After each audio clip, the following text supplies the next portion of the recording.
Hello hello hello hello. अच्छा, अगर आप सबको याद हो, हम सबका एक चैप्टर चल रहा था जिसका नाम क्या है बेटा? Audit strategy, audit planning and audit program, है ना? अपना एक चैप्टर था audit strategy, audit planning and audit program, जिसके अंदर हमने एक स्टैंडर्ड स्टार्ट करा हुआ है। ऐसे नंबर कौन सा? 300। तो ऐसे नंबर 300 में हम कितने पॉइंट्स कर चुके हैं, एक बार बताना। 9 पॉइंट्स कर चुके हैं। 10th पॉइंट की हेडिंग आप डालेंगे रिलेशनशिप। 10th पॉइंट की आप हेडिंग बनाएंगे relationship between.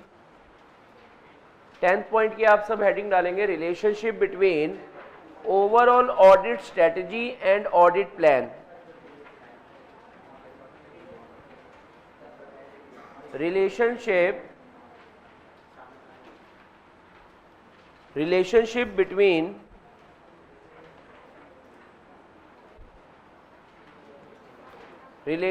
between overall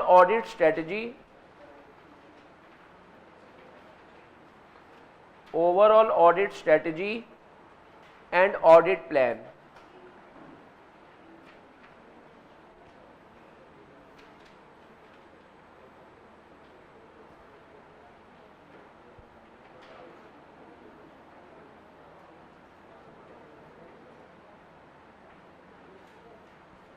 relationship between overall audit strategy and audit plan. चलो मैं अब आपसे एक बात पूछता हूं, याद करो लास्ट क्लास वो दो स्टेप्स, लास्ट क्लास के दो स्टेप्स। सबसे पहले प्रिलिमिनरी एंगेजमेंट एक्टिविटी, याद है आपको? फिर प्रिलिमिनरी एंगेजमेंट एक्टिविटीज के बाद प्लानिंग एक्टिविटीज, और प्लानिंग एक्टिविटीज में पहला एस्टेब्लिशिंग ओवरऑल ऑडिट स्ट्रेटजी, ठीक है? और उसके बाद फिर फाइनली आप क्या करते हो? एस्टेब्लिश एंड प्लान बनाते हो। तो कह रहे हैं ये जो स्ट्रेटजी और जो प्लान है, इनके बीच में रिलेशन आपको डिस्कस करना है। मैं आपको एक बात बताता हूं, अगर हमारी स्ट्रेटजी चेंज होगी तो क्या हमारी प्लानिंग चेंज होगी या नहीं होगी? और अगर हमारे प्लान चेंज होंगे तो क्या हमारी स्ट्रेटजी चेंज होगी या नहीं? तो ये पॉइंट मैं आपके साथ डिस्कस करने जा रहा हूं, ठीक है ना?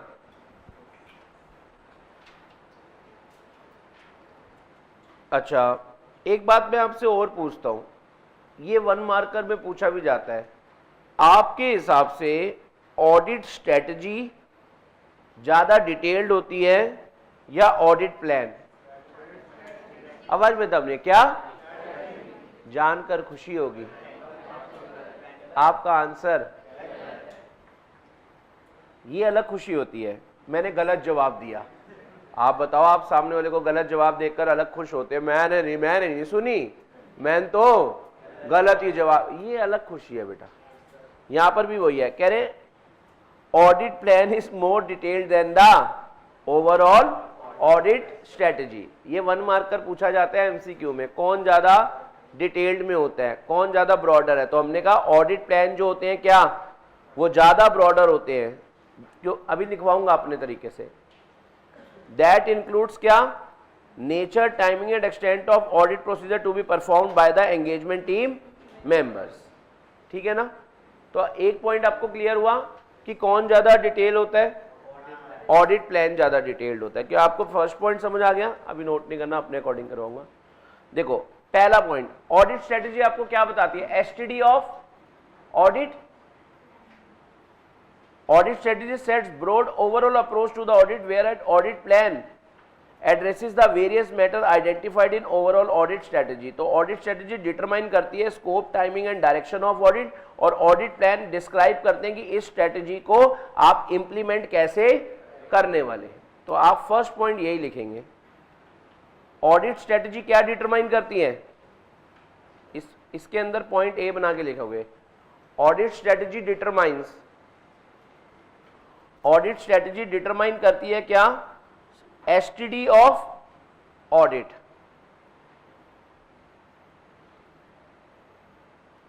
ऑडिट स्ट्रेटजी क्या करती है? डिटरमाइन करती है एसटीडी ऑफ ऑडिट। जबकि ऑडिट प्लान क्या बताते हैं, ऑडिट प्लान डिस्क्राइब करते हैं how strategy is going to be implemented.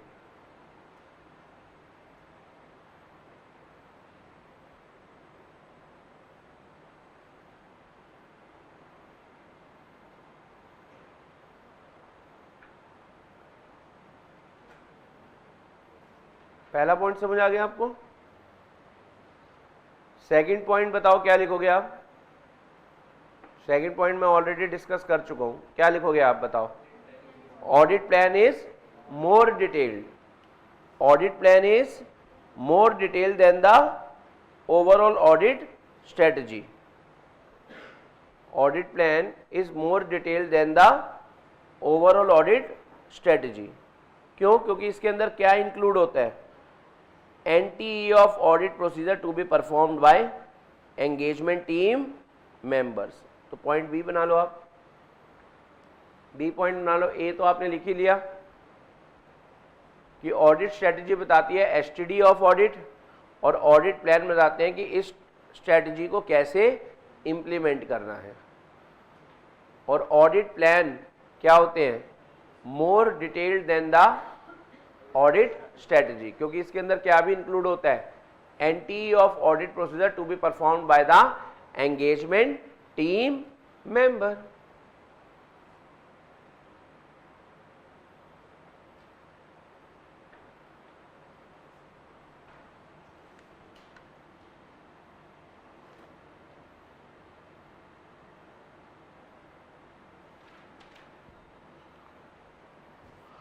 अच्छा, अगला पॉइंट अगर मैं आपके साथ करूं डिस्कस, बी पॉइंट तक लिख लिया आपने? आगे जरा नहीं लिखा, लिख लो।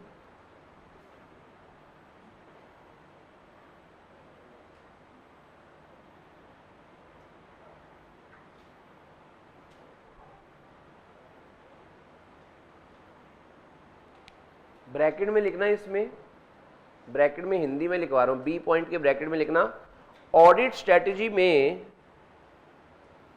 ऑडिट स्ट्रेटजी में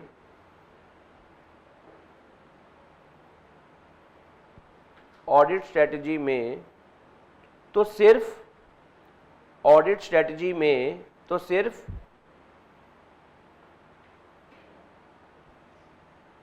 टीम सिलेक्ट होती है।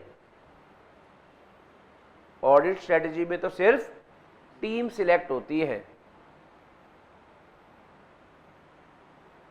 बट ऑडिट प्लान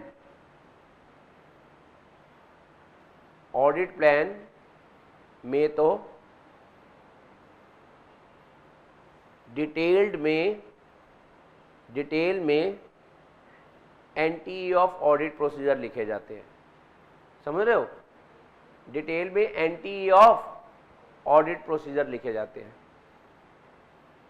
अगर आपको याद हो लास्ट क्लास, 2 मिनट अगर इधर ध्यान दो, ऑडिट प्लान में आप क्या लिखते थे, क्या डिस्क्रिप्शन लिखते थे? NTE of RAP, NTE of FAP, RAP FAP, और उसके बाद आपने क्या बोला था बताओ? NTE of RAP, NTE of FAP, और आपने क्या बोला था बताओ?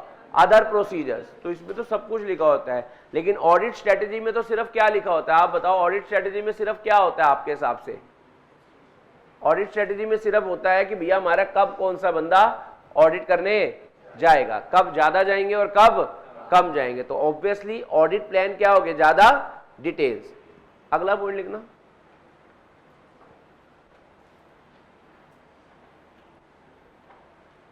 अगला पॉइंट लिखना,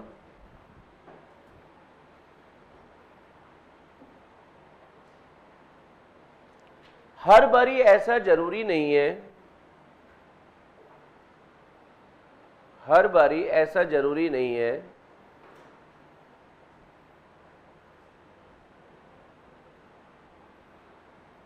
कि ऑडिट स्ट्रेटजी पहले बने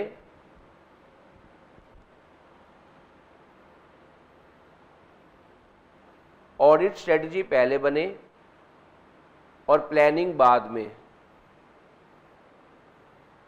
ऑडिट स्ट्रेटजी पहले बने और प्लानिंग बाद में। प्रैक्टिकल लाइफ में एक्चुअल वर्ल्ड में ये दोनों साथ साथ ही चलते हैं। प्रैक्टिकल वर्ल्ड में ये दोनों साथ साथ ही चलते हैं। साथ साथ स्ट्रेटेजी बनती जाती है, साथ साथ प्लानिंग होती जाती है, प्लानिंग के बेसिस पे स्ट्रेटेजी बनती जाती है, आपस में ही चलते रहते हैं। ठीक है ना। और आगे लिखना, एक में चेंज होने की वजह से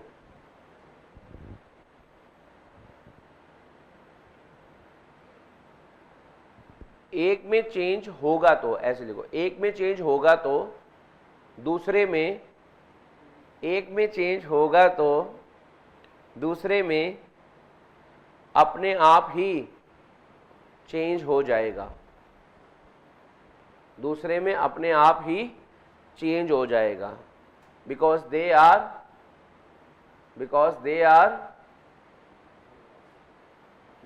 are closely interrelated, because they are closely interrelated। समझ आ रहा है आपको? yes और no? और लास्ट पॉइंट एक और लिख लो, जनरली ऑडिट स्ट्रेटजी के बेसिस पर, इसी में ही जनरली ऑडिट स्ट्रेटजी के बेसिस पर ही ऑडिट प्लानिंग होती है, जनरली ऑडिट स्ट्रेटजी के बेसिस पर ही ऑडिट प्लानिंग होती है। हाँ, इसी में ही अगला पॉइंट, जनरली ऑडिट स्ट्रेटजी के बेसिस पर ही ऑडिट प्लानिंग होती है।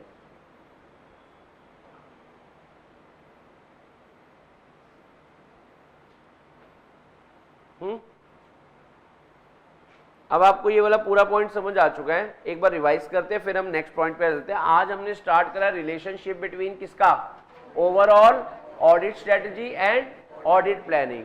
तो देखो, ऑडिट स्ट्रेटजी आपको एसटीडी ऑफ ऑडिट बताती है, और ऑडिट प्लानिंग जो होती है वो ये एसटीडी इंप्लीमेंट करनी है उसके बारे में बताती है। तो ऑडिट प्लान ऑडिट स्ट्रेटजी से ज्यादा डिटेल्ड होते हैं, क्योंकि उसमें तो सिर्फ बता रखा है कौन कौन सी टीम में कौन कौन होगा, कब कब कौन कौन लोगों को जाना है, लेकिन उसके अलावा कौन सा प्रोसीजर लगेगा, कितना प्रोसीजर लगेगा, कब लगेगा, ये सब रैप वाला, फैप वाला और अदर वाला कहां पर लिखा होता है, प्लानिंग में लिखा होता है। तो इसलिए प्लान मोर डिटेल्ड होते हैं, और ये आपस में क्लोजली इंटर रिलेटेड होते हैं। एक में चेंज होगा तो दूसरे में अपने आप क्या आएगा, चेंज। और जनरली हम स्ट्रेटेजी के बेसिस पर प्लानिंग बनाते हैं, पर ऐसा जरूरी नहीं है कि पहले हमेशा स्ट्रेटेजी बनेगी और फिर ही हमेशा क्या होगी, प्लानिंग। प्रैक्टिकल वर्ल्ड में ये दोनों साथ साथ चलते हैं। क्या आपको पॉइंट समझ आना स्टार्ट हुआ? Relationship between overall audit strategy and audit plan. अच्छा, पॉइंट नंबर अब कौन सा बनेगा, लिखो 11वें नंबर का पॉइंट लिखो। फिर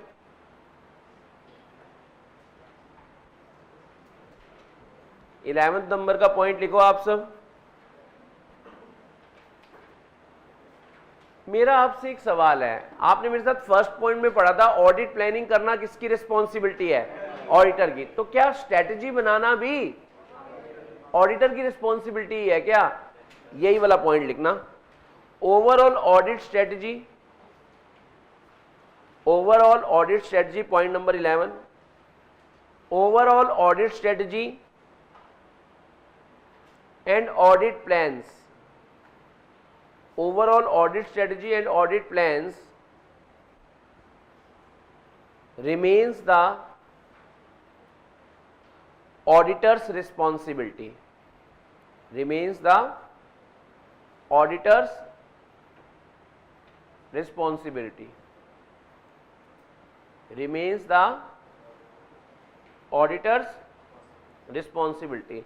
कह रहे चाहे स्ट्रेटजी है चाहे क्या है, प्लानिंग है, दोनों ही किसकी रिस्पॉन्सिबिलिटी है, ऑडिटर की। पॉइंट नंबर 12, पॉइंट नंबर 12,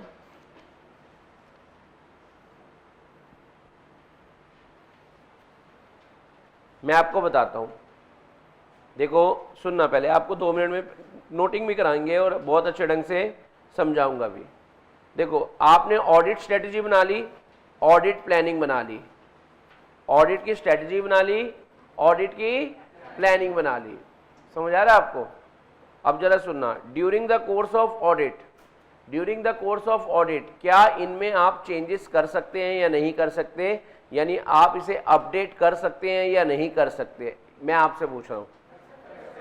कर सकते हैं। और क्यों कर सकते हैं? कोई 4 कारण है, उस वजह से आप जो है अपने ऑडिट प्लान और ऑडिट स्ट्रेटजी को क्या कर सकते हैं?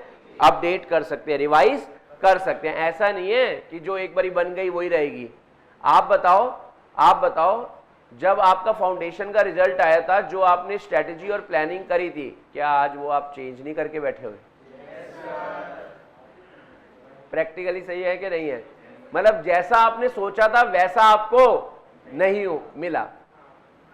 पॉइंट समझ आ रहा है आपको? ऐसी ऑडिटर को लगता है। ऑडिटर को लगा था भाई क्लाइंट पे जाएंगे, ये सबूत मिलेंगे। वहां पर जब गया तो ऑडिटर के नजर के सामने और अलग ही इंफॉर्मेशन मिली, अलग ही तरह के सबूत मिले। अब उसे अपनी ऑडिट प्लानिंग और ऑडिट स्ट्रेटजी क्या करनी पड़ेगी? मैं आपको एक छोटी सी बात बताऊं, आप जो रोज सोचते हो ना, आज घर जाकर ये क्लास भी कर लूंगा, ये बैकलॉग भी कंप्लीट कर लूंगा, ये होमवर्क भी कर लूंगा, थोड़ी देर बाद few hours later mummy alarm बज रहा, बंद करना। पॉइंट समझ रहे हैं? तो आप अपनी स्ट्रेटजी बदल देते हैं, प्लानिंग बदल देते हैं या नहीं? यार लोग तो कहते हैं किस्मत बदल दी, मैं तो कह रहा हूं स्ट्रेटजी और प्लान बदलता भी वेख्या में। यस और नो? यही वाला पॉइंट है, यही वाला पॉइंट है। क्या कहना चाह रहे हैं?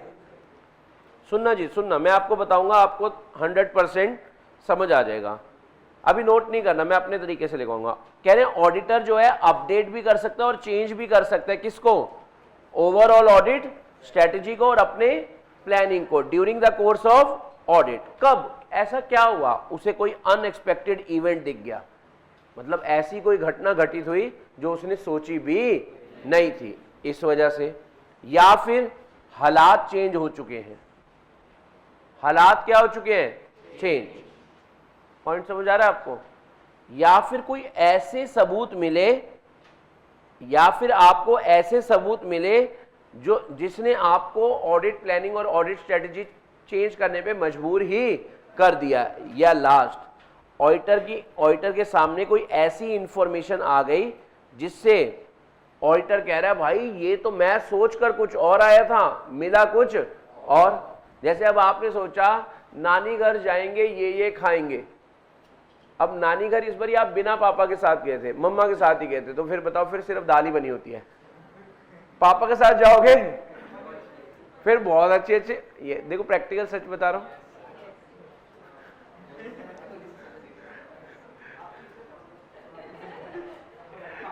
नहीं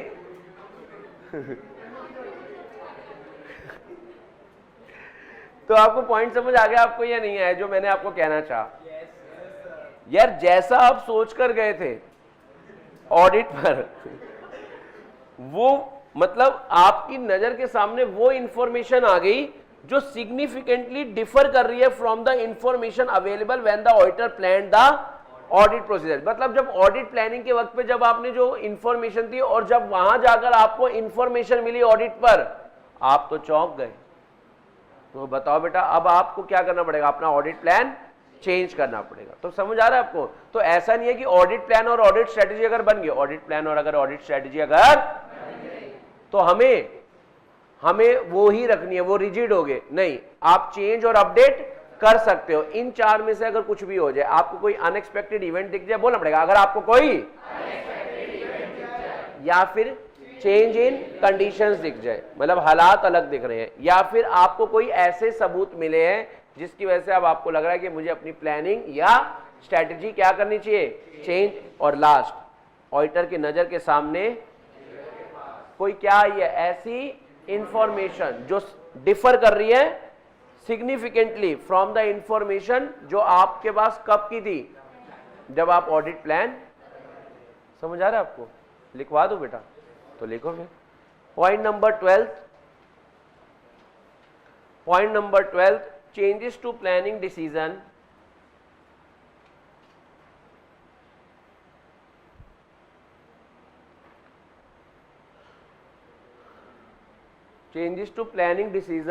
during the course of audit.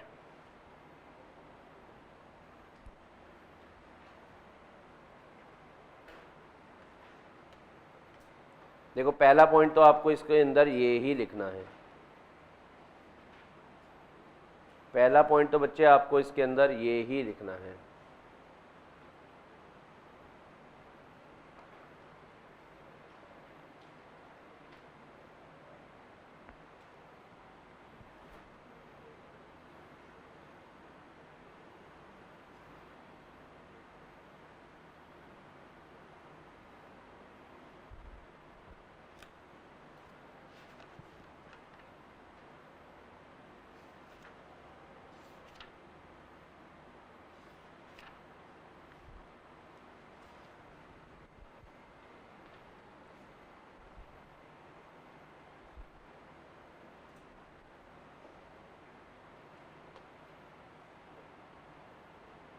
पहला पॉइंट आपने लिख लिया बेटा? अच्छा, सेकंड पॉइंट लिखना फिर। ऑडिटर अपनी, रुको अभी, फर्स्ट नहीं लिखा अभी तो। एक ऐड आई थी बेटा, बहुत फेमस हुई थी लॉकडाउन के टाइम पे, हैं? लाइफ बॉय है जहां, बीमारी है मां, चाइना हो क्या तुम? चलो, और आगे लिखना सेकंड पॉइंट। ऑडिटर अपनी प्लानिंग और स्ट्रेटजी, ऑडिटर अपनी प्लानिंग और स्ट्रेटजी जनरली चेंज करता है ड्यू टू, जनरली चेंज करता है ड्यू टू। उसमें पहली बात तो ये मत लिख देना जो तू, पहली बात क्या? Unexpected event. दूसरा, चेंजेस इन कंडीशंस। पहला अनएक्सपेक्टेड इवेंट, दूसरा चेंजेस इन कंडीशन, तीसरा ऑडिट एविडेंसेस ऑब्टेन्ड, कुछ सबूत ही ऐसे मिल गए कि हमें अपनी प्लानिंग क्या करनी पड़ी, चेंज। या फिर अगला, when information comes to the auditor attention that differ significantly from the information available, यहीं से लिखना है आपको। When information comes to the auditor's attention, when information comes to the auditor's attention that differs significantly, that differs significantly from the information available, from the information available when the auditor planned the audit procedures.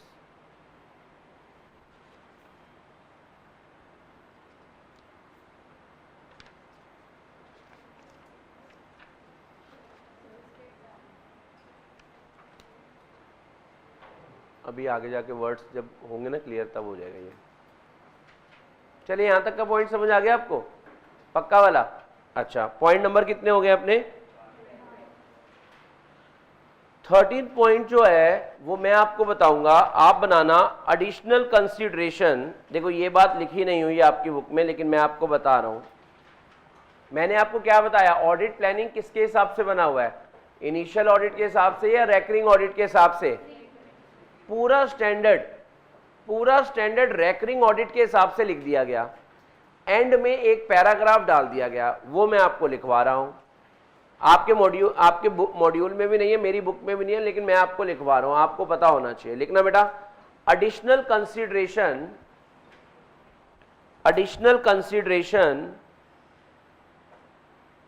In planning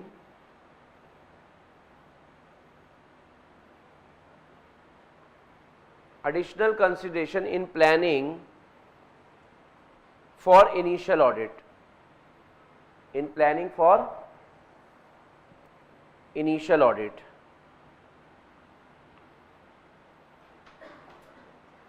कह रहे initial audit के लिए कुछ आपको extra बातों का ध्यान रखना पड़ेगा। देखो पूरा स्टैंडर्ड किसके हिसाब से लिखा हुआ है?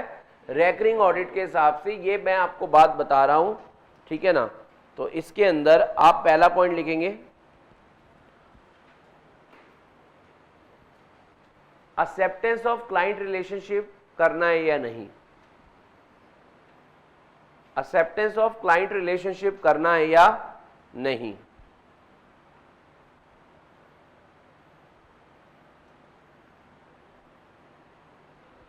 एक्सेप्टेंस ऑफ क्लाइंट रिलेशनशिप करना है या नहीं।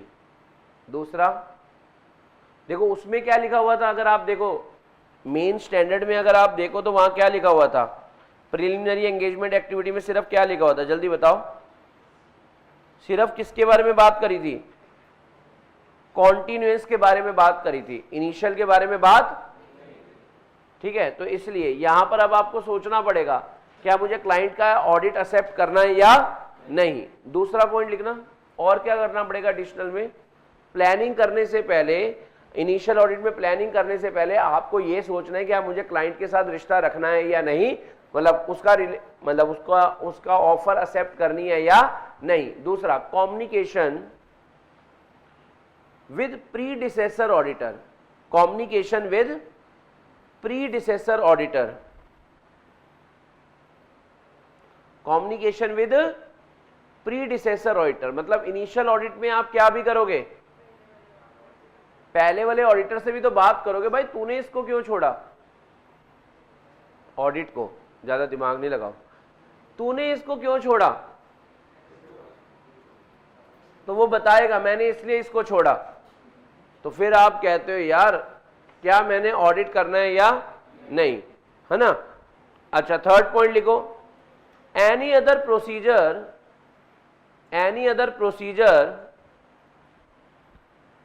required by the firm's quality control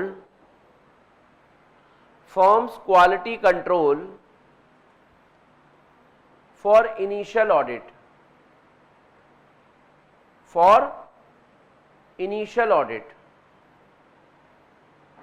देखो मैं आपको एक थोड़ी सी बात बताता हूं, आपको ना अच्छा लगेगा सुनकर, इधर ध्यान दो।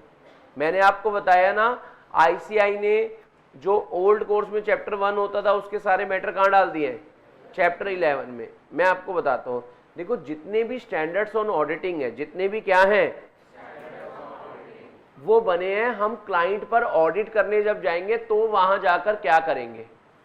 लेकिन एक स्टैंडर्ड ऐसा है ऐसे नंबर 220, ऐसे नंबर 220 जो ये कहता है कि फॉर्म, देखो सारे स्टैंडर्ड्स कब के लिए हैं, जब हम क्लाइंट पर जाएंगे वहां पर हमें जाकर क्या करना है। लेकिन हमें अपनी फॉर्म में, ताकि हम क्लाइंट पर जाकर सही ढंग से काम कर पाए, हमें अपनी खुद की फॉर्म में, ऐसे नंबर कौन सा 220 ये कहता है कि हमें अपनी फॉर्म में भी कुछ क्या करने चाहिए, क्वालिटी से रिलेटेड प्रोसीजर्स बनाने चाहिए, ताकि हम क्लाइंट पे जाकर क्वालिटी से काम कर पाए। देखो सारे स्टैंडर्ड्स क्लाइंट के लिए लगते हैं कि क्लाइंट पे जाकर ऐसे करना है, ये करना है, वो करना है, लेकिन एक स्टैंडर्ड नंबर कौन सा है 220, जो किस पर लगता है, फर्म पर ही लगता है, जो सीए फर्म है उस पर ही लगता है कि सीए फर्म को अगर वो चाहती है कि उसका ऑडिट कैसे हो, क्वालिटी से हो, उसका ऑडिट कैसे हो,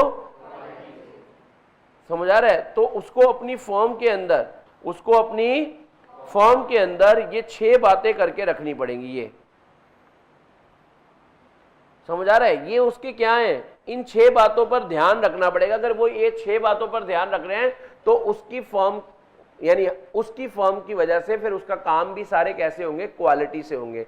तो यानी ये 6 बातें हैं, इनसे रिलेटेड आपको क्या डिजाइन करने होते हैं, प्रोसीजर, और उन्हीं को कहते हैं क्वालिटी कंट्रोल। उन्हीं को कहते हैं क्या, क्वालिटी कंट्रोल। यानी फर्म क्वालिटी से काम करे, इसके लिए उसकी फर्म खुद, उस फर्म के खुद अंदर क्या होने चाहिए, कुछ कंट्रोल्स होने चाहिए। और ये 6 हैं, जब वक्त आएगा मैं आपको पढ़ा दूंगा, ठीक है। तो यहां पर इनिशियल ऑडिट के लिए मैंने आपको एक लाइन लिखवाई है, कोई और प्रोसीजर जो फर्म्स की क्वालिटी कंट्रोल में लिखा हुआ है, कोई और प्रोसीजर जो फर्म की क्वालिटी कंट्रोल में लिखा हुआ है, तो वो प्रोसीजर भी ऑडिटर परफॉर्म करेगा before planning the audit. Example लिखो,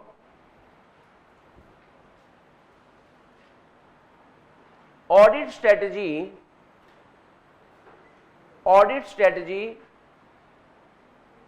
for initial audit,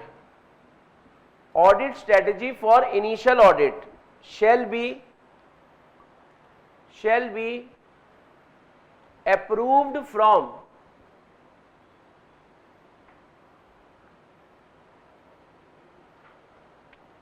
senior partner of the firm, shall be approved from senior partner of the firm.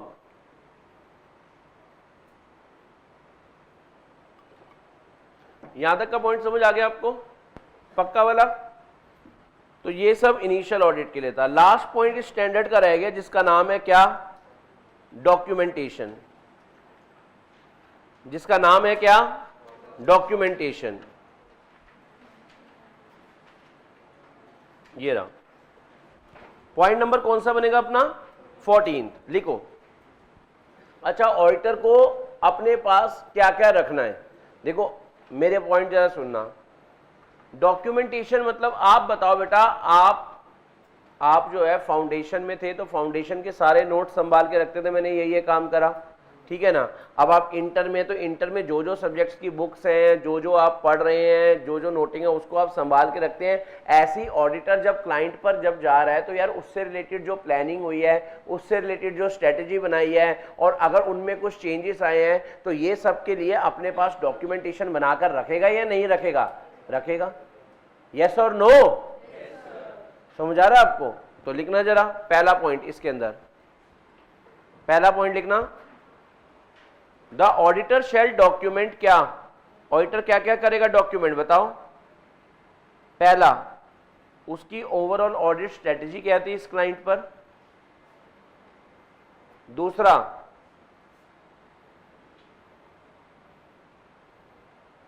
उसने इस क्लाइंट के लिए क्या प्लानिंग करी थी। तीसरा, जो चेंजेस आए हैं और उसके रीजंस। समझ गए आप बात? ऑडिटर क्या क्या डॉक्यूमेंट करेगा? मेरी स्ट्रेटेजी क्या थी इस क्लाइंट पर, मेरी स्ट्रेटेजी क्या थी इस क्लाइंट पर। दूसरा, मेरी यहां पर प्लानिंग क्या थी और क्या मेरी स्ट्रेटेजी और प्लानिंग में चेंजेस आए हैं और चेंजेस क्यों आए हैं। ये सब ऑडिटर अपने पास डॉक्यूमेंट कर कर रखेगा।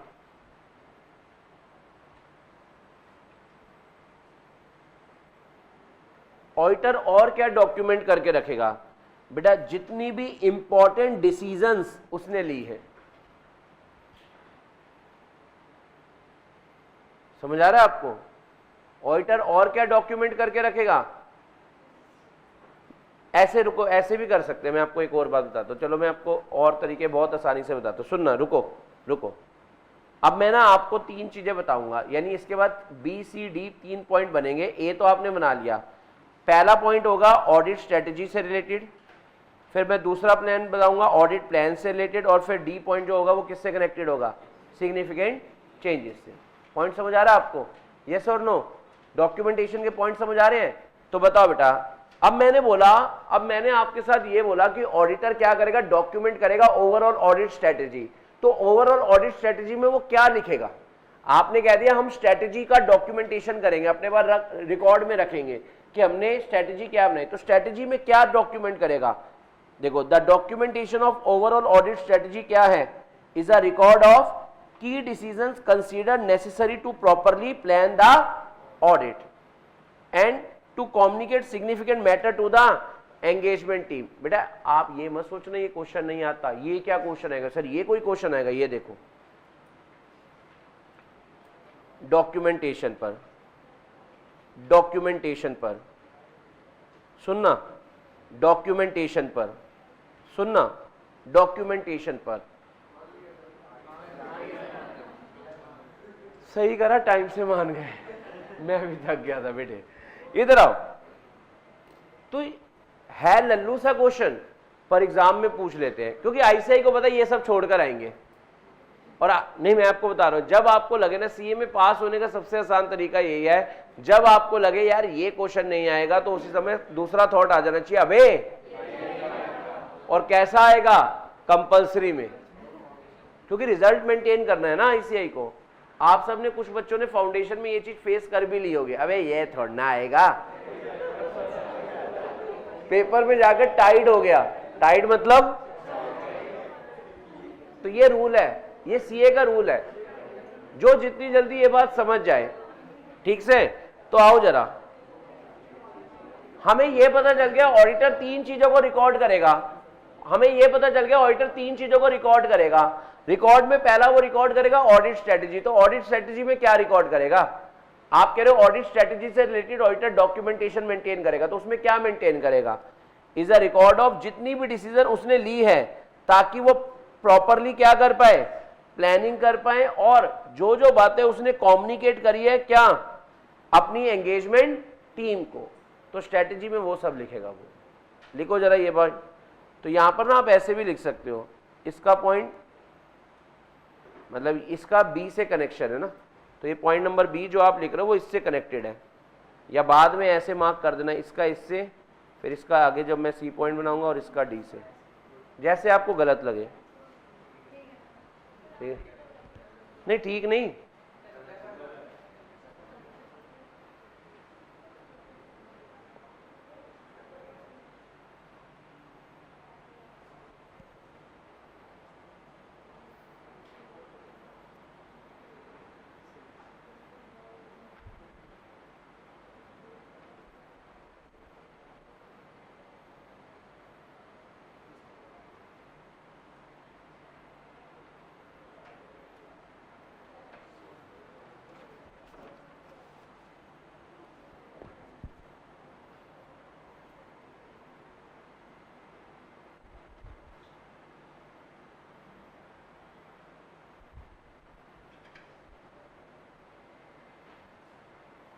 समझ आ गया आपको। अच्छा, ऑडिट प्लान में आप क्या लिखते हो, ऑडिट प्लान में आप क्या लिखते हो, एंटी ऑफ रैप और एंटी ऑफ, ठीक है ना।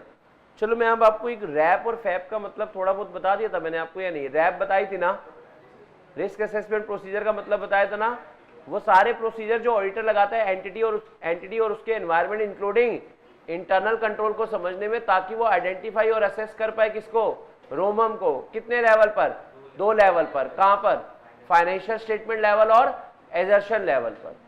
तो सर फिर फैप क्या होता है, रैप तो समझ आ गया, फैप होता है, सुनो, फैप होता है, थोड़ा बहुत हिंट दे रहा हूं क्योंकि हमारे को तो पूरा स्टैंडर्ड पढ़ना है इससे 330 इस पर। आपको रिस्क ऑफ मटेरियल मिसस्टेटमेंट मिल गए, अब उसके खिलाफ करना क्या है, उसको कहते हैं क्या, फैप। रैप से आपको रिस्क पता चल जाते हैं, और अब वो रिस्क मिल गए तो उनके खिलाफ क्या एक्शन लेना है, वो होते हैं अपने क्या, फैप। यानी responses to the assessed risk is known as FAP. FAP मतलब फर्दर ऑडिट प्रोसीजर, फैप मतलब समझ आ रहा है। तो अब आप लिखना जरा, अब ये पॉइंट नंबर सी किससे कनेक्टेड है, ऑडिट प्लान से। तो लिखो आप क्या करोगे, is the record of, the audit plan is a record of. Audit plan में आप क्या लिखते हो, अच्छा स्ट्रेटेजी में आप 2 चीजें लिखते हो, जो आपने डिसीजन ली है और जो आपने कम्युनिकेट करा है, जो आपने डिसीजन ली है और जो आपने क्या करा है, कम्युनिकेट करा है। लेकिन अगर मैं आपसे किसकी बात करूं, प्लान्स में आप क्या करते हो, ऑडिट प्लान में आप क्या करते हो, बताओ बेटा आप क्या लिखते हो। पहला पॉइंट लिखना, the audit plan is a record of, पहला anti of rap, anti of rap and anti of fap. पहला एंटी ऑफ रैप, दूसरा एंटी ऑफ फैप।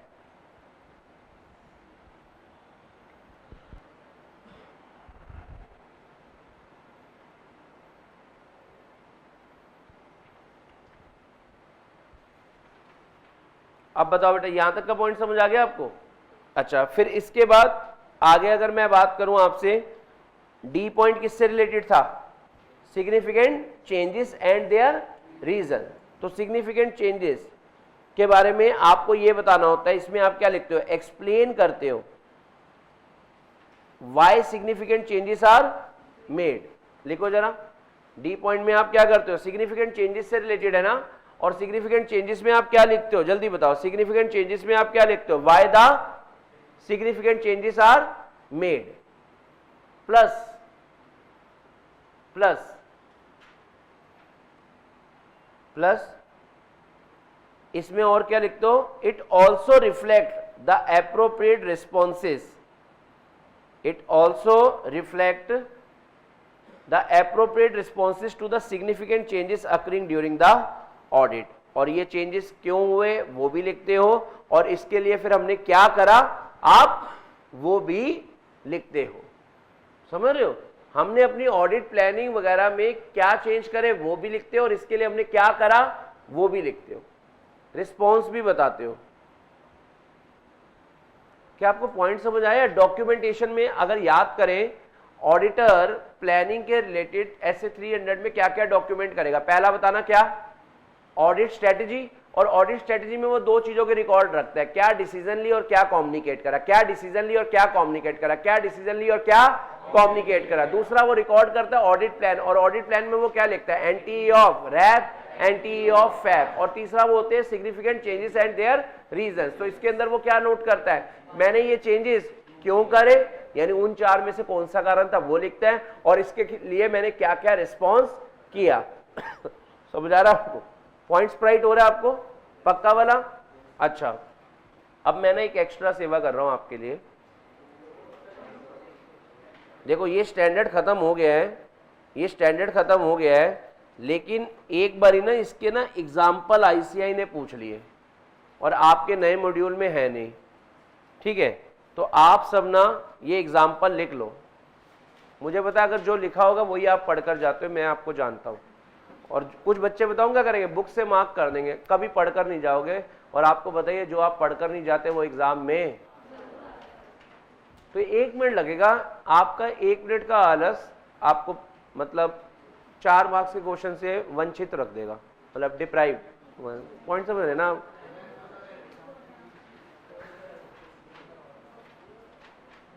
लिखो जरा, एग्जाम्पल्स लिख दो इसके। ये सब भी ऑडिटर की डॉक्यूमेंटेशन का पार्ट होते हैं, ये सब भी ऑडिटर के डॉक्यूमेंटेशन का पार्ट होते हैं, ये सब भी ऑडिटर के डॉक्यूमेंटेशन का पार्ट होते हैं।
चलो मैं अब आपको समझाता हूँ। दीपांशु ने कहा हो गया, मैं कहा ठीक है फिर। देखो अभी तो आप रेफर कर दोगे, और बाद में आपको मैं बता रहा हूँ एंड मोमेंट पे ना, जब एक दिन होता है ना, तब आप ये छोड़ कर जाओगे। आज मैं आपको लिख कर दे रहा हूँ, मैं अपने एक्सपीरियंस से बता रहा हूँ बच्चों को जो मैं देखता हूँ। बाकी देखो जैसे आपको गलत लगे।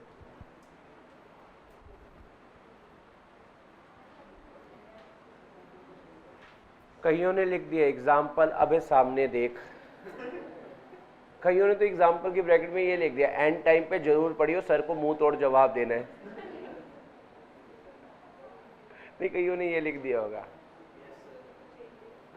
है ना। चलो मेरा ऑब्जेक्टिव अचीव हो जाएगा अगर आप ये सब भी लिख दोगे तो। सर पहले बताते फिर।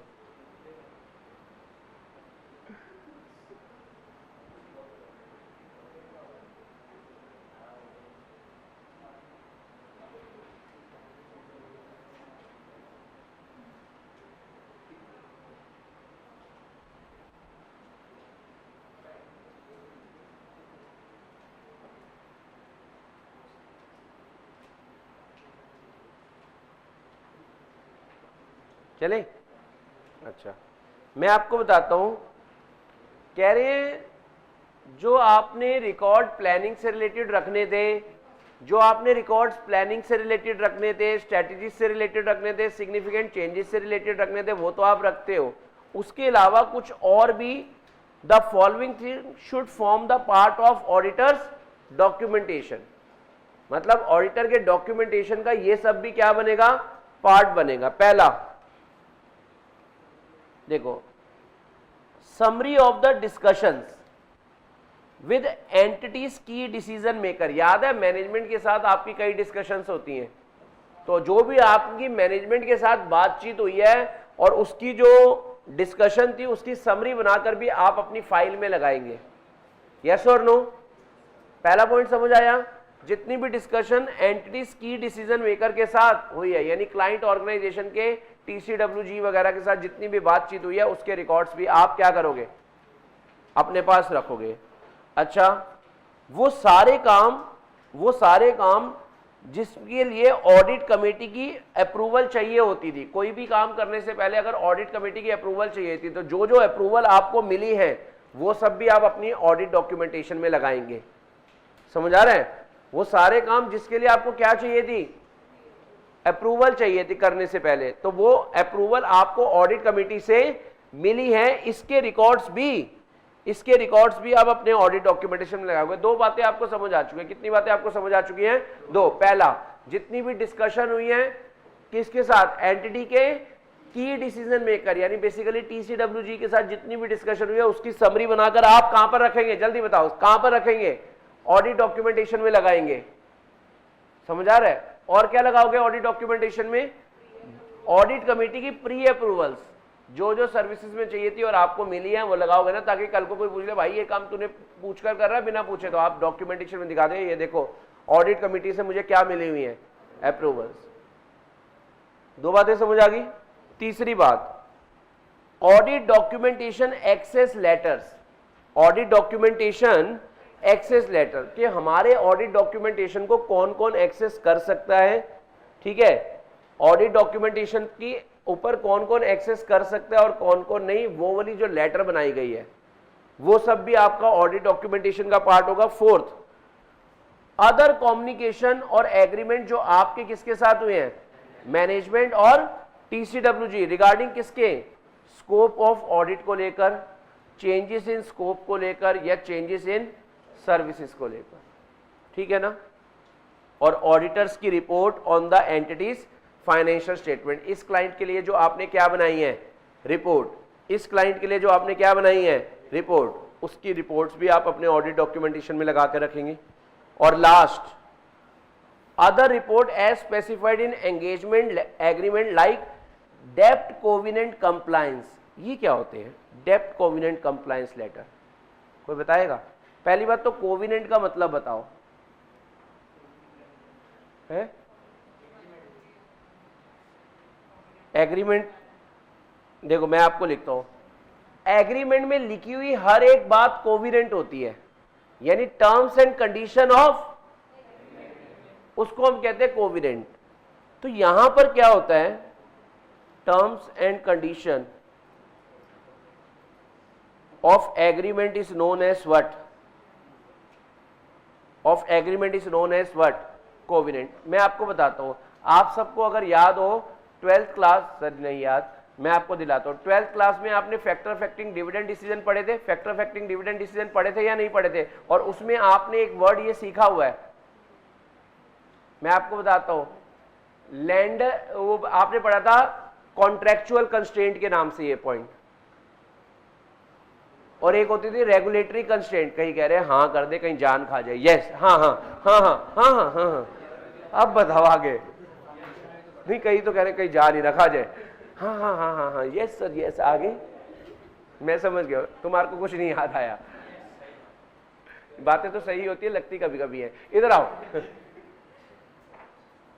यार, कई बार ना बैंक जो है, बैंक उधार देने पर आपके ऊपर कुछ कंपनियां शर्त रख देता है कि जब तक हमारा इंटरेस्ट नहीं पे करोगे हम तुम्हारे को डिविडेंड पे करने नहीं देंगे, याद आया? वो होती है डेब्ट कोविनेंट कंप्लायंस लेटर, यानी जो मनी लेंडर है ना उसने आपके ऊपर कुछ रिस्ट्रिक्शंस इंपोज कर रखी हैं। तो क्या कई बार ऑडिटर को यह भी बताकर देना होता है कि हमने उस कंपनी ने, क्लाइंट कंपनी ने उन सब रिस्ट्रिक्शन का पालन करा या नहीं। अगर इस तरह की भी कोई रिपोर्ट बनाकर देनी है तो वो भी आपके ऑडिट डॉक्यूमेंटेशन का पार्ट होगी, वो भी आपके ऑडिट डॉक्यूमेंटेशन का पार्ट। कुछ समझ आना स्टार्ट हो रहा है या नहीं हो रहा? डेब्ट कोविनेंट कंप्लायंस लेटर, ब्रैकेट में लिखना, restriction imposed by money lender, like जब तक हमारा लोन रीपे नहीं हो जाता, जब तक हमारा लोन रीपे नहीं हो जाता, जब तक हमारा लोन रीपे नहीं हो जाता, तब तक कंपनी 5% से ज्यादा का डिविडेंड नहीं दे सकती, तब तक कंपनी 5% से ज्यादा का डिविडेंड नहीं दे सकती, या कंपनी डिविडेंड ही नहीं दे सकती, ऐसी वाली रिस्ट्रिक्शन। समझ गए आप? तो अगर इस तरह की बात भी ऑडिटर से ही तो पूछी जाएगी, कई कंपनी ने इतने से ज्यादा का डिविडेंड तो नहीं दे दिया, तो ऑडिटर को एक रिपोर्ट बनाकर देनी होगी क्लाइंट को, जो क्लाइंट सबमिट करेगा अपने मनी लेंडर को कि देख लो हमारे ऑडिटर से पूछ लो, हमने आपकी बात मानी है। पॉइंट समझ आ रहा है आपको? यानी कई बार मनी लेंडर कंपनीज को लोन देने से पहले कहते हैं कि तू मान मेरी बात, नहीं तो जा, हमने क्या करना है, जा और क्या, जा पर इस चीज का ध्यान रखियो। पॉइंट समझ? जैसे आपको मैं बताता हूं, आपको घर से, जैसे कई बार बोला जाता है ना, जब आप घर से जा रहे होते अपने दोस्त के साथ,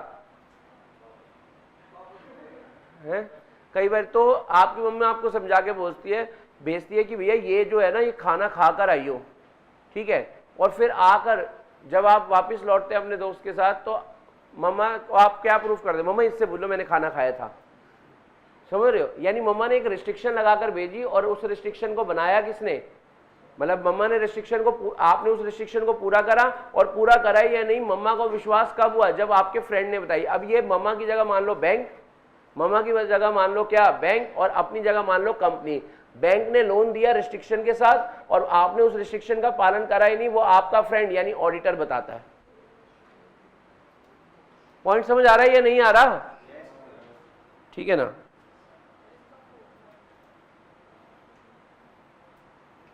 ये और भी जो बातचीत और एग्रीमेंट हुए हैं हमारे किसके साथ, मैनेजमेंट और टीसीडब्ल्यूजी के साथ, ऑडिट के दायरे को लेकर, और ऑडिट के दायरों में अगर कुछ चेंजेस हुए उसको लेकर, या हमारी सर्विसेज की कोई और डिमांड भी करी गई है उसको लेकर। ठीक है, तो हमारा एसए नंबर कौन सा खत्म हो गया? 300। क्या आपको सबको समझ आया एसए नंबर 300? चलो फिर अब हम ना एक फ्रेश टॉपिक स्टार्ट करेंगे। इस चैप्टर में नाम पढ़ना क्या था? Audit strategy, audit and audit. तो स्ट्रेटेजी प्लानिंग हम पढ़ चुके। अब हम क्या पढ़ने जा रहे हैं वो जरा सुनना। Audit program. अच्छा, ये शब्द से आप काफी ज्यादा वाकिफ है।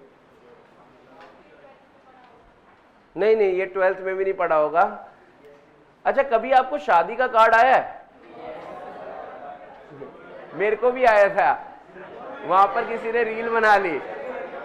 मेरे को भी एक बार आया था, वहां पर किसी ने रील। वापिस आ जाएंगे, इधर ज्यादा नहीं बोलते। सुनना, पॉइंट जरा सुनो, आपको पॉइंट समझ आएगा। जब आपको शादी का कार्ड आता है तो उस पर ना कुछ लिखा होता है। उस पर क्या क्या लिखा होता है कि यार सबसे पहले मैं नॉर्मल एक कार्ड की, अगर किसी के घर में शादी होती है तो उनके घर में कार्ड जो छपता है उसमें क्या क्या लिखा होता है, ठीक है ना। पहला लिखा होता है इतने बजे जो है सेराबंदी होती है। किसकी बंदी? चलो, सबसे पहले होती है सेराबंदी, ठीक है ना। वो जो जिसमें वीडियो में अगर आप उसकी देखोगे तो वो सॉन्ग भी कैमरामैन वगैरह ने डाला होता है, मत्थे ते चमकणवा, समझिए वो वाली सिचुएशन। ऐसे फिर वो सेरा बंद रहा होता है, ठीक है ना। अरे सबके साथ हुआ होता है, तुम्हारे पेरेंट्स ने भी जब शादी करी होगी तो ऐसे ही होगा। मेरे साथ कोई अनोखा थोड़ा हो गया होगा, मेरे को ऐसा थोड़ा पीछे बांध दिया होगा, पीछे ऐसे और मैं आगे आगे ऐसे। कैसी सी बातें करते हो, इधर आओ, वापिस आओ। सबसे पहले लिखा होता है 5 बजे सेराबंदी। फिर उसके बाद ऐसे लिखा होता है, हमारे में जो बोलते हैं, अब आपका घुड़चढ़ी, मतलब इस समय आप तुम्हारा नहीं, कईयों में अलग लैंग्वेज होता है ना। कल अब मैं किसी के साथ बात कर रहा था, मैं कहा चलो छोड़ो, वापिस आओ। फिर 8 बजे लिखा होता है कि बारात यहां से डिपार्चर होकर यहां असेंबल होगी। फिर लिखा होता है इससे सारा कॉन्सेप्ट चल रहा है, आपको नहीं पता, ये सारा कॉन्सेप्ट चल रहा है। फिर उसके बाद क्या होता है कि बारात बैंक्वेट हॉल में या बारात घर या जहां पर भी जानी है 9 बजे वहां पहुंच जाएगी। और फिर लिखा होता है इतने बजे खाना स्टार्ट होगा। हमारा सारा ध्यान वो कितने बजे होगा वो बताओ, समझ आ रहा है आपको? चलो, कई कह रहे तुम्हारा तो होता होगा गोलगप्पे कब स्टार्ट होंगे। फिर एंड में क्या लिखा होता है कि नहीं, अरे रुको तो सही। फिर एंड में क्या लिखा होता है कि इतने बजे तारों की छांव में। ये क्या, तुम्हारी बारी में भी यही आएगा। अपना शादी का कार्ड मुझे देने आना, मैं दिखाऊंगा। ये देखो ऑडिट प्रोग्राम। वापिस आओ। फिर तारों की छांव में मतलब विदाई होगी, ऐसे वाला होगा। फिर 3-4-5 मिनट तक। बेटा तारे निकले हुए बेटा, बाहर तारे थी नहीं। चलो, तारों की छांव पे विदाई। ये बताऊं क्या होता है? आप अगर देखो जो शेड्यूल बना हुआ है ना, वो ही प्रोग्राम होता है। पहले ये होगा, फिर ये, फिर ये, फिर ये, फिर ये, फिर ये। और अगर आप जरा सुनो, प्रोग्राम का बेसिकली मतलब हो गया शेड्यूल।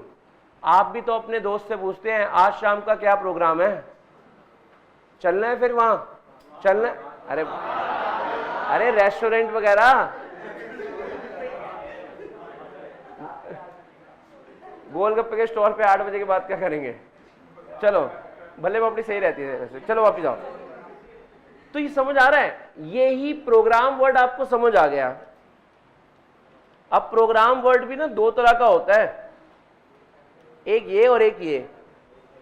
मैं ये वाले प्रोग्राम की बात करूं जिसका मतलब होता है शेड्यूल, कि पहले ये होगा, फिर ये होगा, फिर ये होगा। और ये प्रोग्राम एक आईटी का शब्द है जिसका मतलब होता है सॉफ्टवेयर। तो आपको ये वाला प्रोग्राम यूज करना है। समझ रहे हैं मेरी बात? तो ऑडिट प्रोग्राम क्या होता है? ऑडिट प्रोग्राम में हम लिखते हैं, जरा सुनना, ऑडिट प्रोग्राम में क्या लिखा होता है? सीरीज ऑफ वेरिफिकेशन प्रोसीजर, यानी सबसे पहले हम ये चेक करेंगे, फिर हम ये चेक करेंगे, फिर हम ये चेक करेंगे और फाइनली फाइनली फाइनली हम ये चेक करेंगे, यानी सीरीज ऑफ वेरिफिकेशन प्रोसीजर। देखो आपने भी तो बोला सबसे पहले सेराबंदी, फिर घुड़चढ़ी, फिर बारात, फिर खाना, प्रतिभोज, उसको वही कहते हैं। मेरे को सुनाई कुछ और दिया, क्लास के बाद बताऊंगा, ऑन कैमरा नहीं। इन्होंने बोला ना प्रतिभोज, मुझे कुछ और सुनाई दिया। अब आप सब भी वैसे समझ जाएंगे, मैं बाद में बताऊंगा आपको। फिर उसके बाद क्या होता है, तारों की छांव पे विदाई, जिसमें गाना चलेगा बाबुल की दुआएं। किसी की भी जा रही थी, मेरी मम्मी क्यों रोने लग जाती है? तुम्हारे घर में भी होता है, मेरे यही होता है। बेटा मुझे अपना वक्त याद आ गया, मैं पापा को देखता हूं पापा ये क्या है? चलो वापिस, चलो अब यहां पर हम यही बात कर रहे हैं। ऑडिट प्रोग्राम क्या होता है? Series of verification procedure. बोलना पड़ेगा, सीरीज ऑफ जो आप अप्लाई करते हैं, जो आप क्या करते हैं, किस वेरिफिकेशन मतलब चेकिंग के स्टेप्स। वेरिफिकेशन मतलब चेकिंग। कह रहे ऑडिट प्रोग्राम में क्या लिखा होता है? ऑडिट प्रोग्राम कंसिस्ट ऑफ, कुछ नहीं नोट करना जब तक मैं ना कहूं। ऑडिट प्रोग्राम में क्या लिखा होता है? सीरीज ऑफ, यानी हम कब कब क्या क्या चेक करेंगे वो लिखा होता है। किसके लिए? ये हो सकता है ऑडिट प्रोग्राम आपने बनाया हो पूरी फाइनेंशियल स्टेटमेंट के लिए, या ऐसा भी हो सकता है पर्टिकुलर अकाउंट के लिए। जैसे डेटर को हम कैसे कैसे चेक करेंगे, डेटर्स को कैसे चेक करेंगे, स्टॉक को कैसे चेक करेंगे, कैश को कैसे चेक करेंगे। ऐसा नहीं है कि ऑडिट प्रोग्राम हमेशा पूरी फाइनेंशियल स्टेटमेंट लेवल के लिए बनता है। ऑडिट प्रोग्राम हमेशा पूरी फाइनेंशियल स्टेटमेंट के लेवल के लिए नहीं, बल्कि किसी पर्टिकुलर अकाउंट बैलेंस के लिए भी बनता है। तो कितना बनता है यार, इधर आ, इधर आ। ऑफ अ गिवन कंपनी, यानी audit program consist of series of verification procedure to be applied on the financial statement and accounts of a company. किस लिए? For the purpose of obtaining sign. For the purpose of obtaining क्या? और sign आते ही बताओ बेटा auditor किस काबिल हो जाता है? ओपिनियन देने के। सबूतों के बेसिस पर ही तो ऑडिटर क्या देता था अपना? ओपिनियन। बोलो आपको पॉइंट समझ आना स्टार्ट हुआ? तो ऑडिट प्रोग्राम से रिलेटेड आपने हेडिंग बना ली ऑडिट प्रोग्राम, अब ये हेडिंग भी नहीं बनाई, तो फिर आ जाओ पेज नंबर 2। मैं बना दूं आपकी बुक्स में आगे, मैं बना दूं? ये कह रहे हैं आपकी राइटिंग खराब है, रहने दो। कई ने तो मुंह पे वो भी मना कर दिया। ये देखो, बताओ बेटा दुनिया हेडिंग बनाएंगे ऑडिट प्रोग्राम।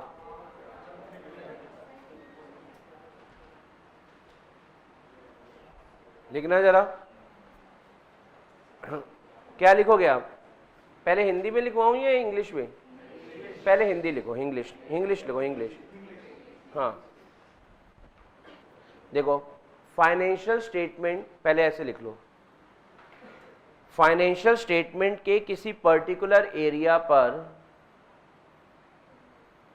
फाइनेंशियल स्टेटमेंट के किसी पर्टिकुलर एरिया पर, फाइनेंशियल स्टेटमेंट के किसी पर्टिकुलर एरिया पर, या फिर फाइनेंशियल स्टेटमेंट पर, या फिर फाइनेंशियल स्टेटमेंट पर हम क्या क्या ऑडिट प्रोसीजर लगाने वाले हैं, क्या क्या ऑडिट प्रोसीजर लगाने वाले हैं, जिससे हमें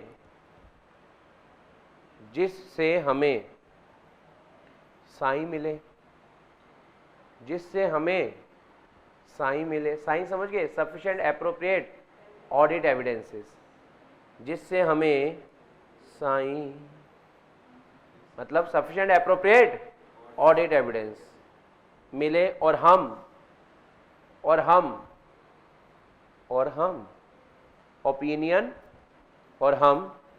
ओपिनियन दे पाएं, और हम ओपिनियन दे पाए। ठीक है, अब आप इसको अंग्रेजी बीट पे लिख लो, लिख लेना, ये जरूर लिखना।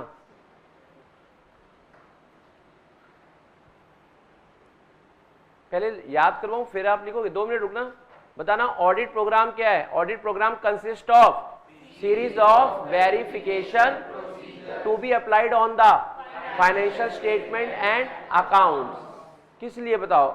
Of a given company for the purpose of obtaining sign which enable the auditor to express the opinion on the such statement. अगर फाइनेंशियल स्टेटमेंट है तो फाइनेंशियल स्टेटमेंट, और अगर अकाउंट बैलेंस है तो अकाउंट बैलेंस। बोल तो लिख लो, फिर होशियार हुए बड़े हो।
चलो एक और बात बताऊं फिर, जो अपना ऑडिट प्रोग्राम होता है ना, जो अपना क्या होता है बेटा? Audit program. आवाज में दम नहीं। जो अपना क्या होता है? Audit program. उसमें सिर्फ इतना ही नहीं लिखा होता कि हम ये प्रोसीजर लगाएंगे, हम ये प्रोसीजर कैसे लगाएंगे वो भी लिखा होता है। यानी इसमें ना क्लियर सेट ऑफ इंस्ट्रक्शन, एक बारी वर्ड बोल दो बेटा, क्या? Clear set of instruction. एक बारी फिर बोल दो, क्लियर सेट ऑफ इंस्ट्रक्शन भी लिखी होती है कि यार ये देखो, आपको ना यहाँ पर 2 चीजें लिखी होती हैं कि आपको ये चीज चेकिंग कैसे करनी है, समझ आ रहा? आपको क्या चीज चेक करनी है और कैसे चेक करनी है, दोनों चीजें इसके अंदर लिखी होती है। तो देखो, इन अदर वर्ड्स, दूसरे शब्दों में, ऑडिट प्रोग्राम क्या होता है? Is a detailed plan of applying audit procedure in the given circumstances with instruction for the appropriate technique to be adopted for accomplishing the audit objective. और ऑडिट ऑब्जेक्टिव है क्या? आप बताओ, ऑडिट ऑब्जेक्टिव क्या है? To obtain the reasonable assurance whether the financial statement as a whole are whether cost by, समझ आ रहा है? और क्या देखते थे कि फाइनेंशियल स्टेटमेंट आर मतलब कवर्ड जो बनी है उसमें नो ओमिशन है किसी में, in accordance with applicable FRF बनी है। और अल्टीमेटली ऑडिटर फिर क्या करता था? रिपोर्ट बनाता था और कम्युनिकेट करता था। याद आया आपको? तो रिपोर्ट बनाना उसका अल्टीमेट ऑब्जेक्टिव है। तो यहां पर रिपोर्ट में वो लिखता क्या है? ओपिनियन। तो यहां पर लिखे ना, for accomplishing the audit objective. Audit objective क्या होगा? ओपिनियन देना। कह रहे हैं ऑडिट प्रोग्राम क्या होता है? Detailed plan of applying audit procedure. ठीक है ना, कि इस सर्कमस्टांसेस में ये ऑडिट प्रोसीजर लगेंगे और ये कैसे लगेंगे वो उसकी इंस्ट्रक्शन भी होती है कि कौन सी टेक्निक आपको अपनानी है अपना ऑडिट ऑब्जेक्टिव पाने के लिए। तो लिख लो इन अदर वर्ड्स,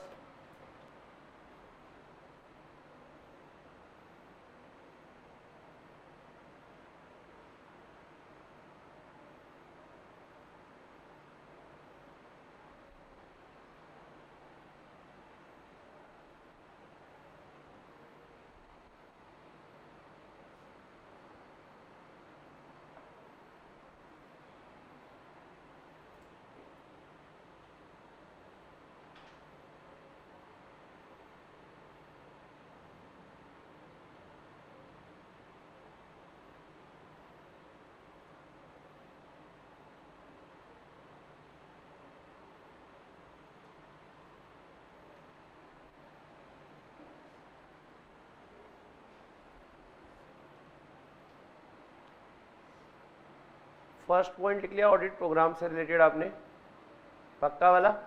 अच्छा, फिर मैं आपके साथ सेकंड पॉइंट डिस्कस करूंगा।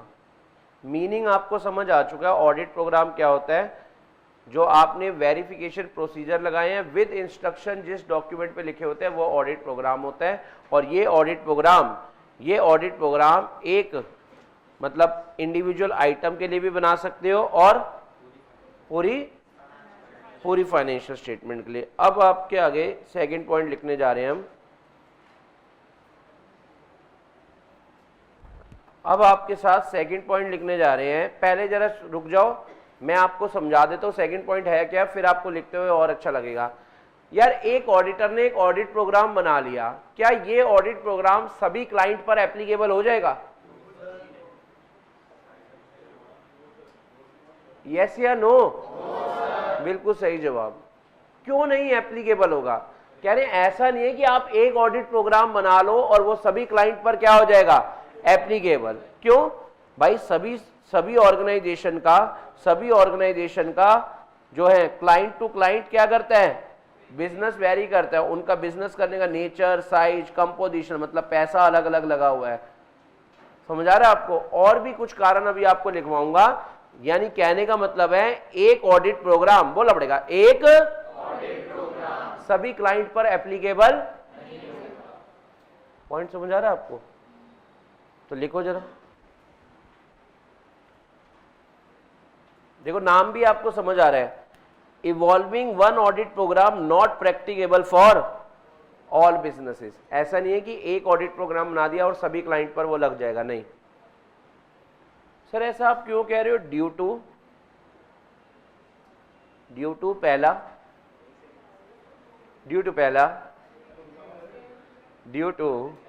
पहला इवॉल्विंग वन ऑडिट प्रोग्राम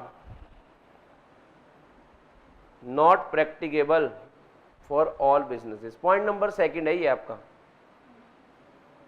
समझ रहे हैं आप? पहला पॉइंट आपका क्या था? मीनिंग। पहला पॉइंट आपका क्या था? मीनिंग। दूसरा point evolving one audit program not practicable for all businesses. लिखो जरा, ड्यू टू। कह रहे एक ऑडिट प्रोग्राम सभी क्लाइंट पर नहीं लग पाएगा क्योंकि कारण चार ही है यहां पर। चार कारण रोज का काम, मेरा रोज का। लिखो ड्यू टू। पहला, वेरिएशन इन द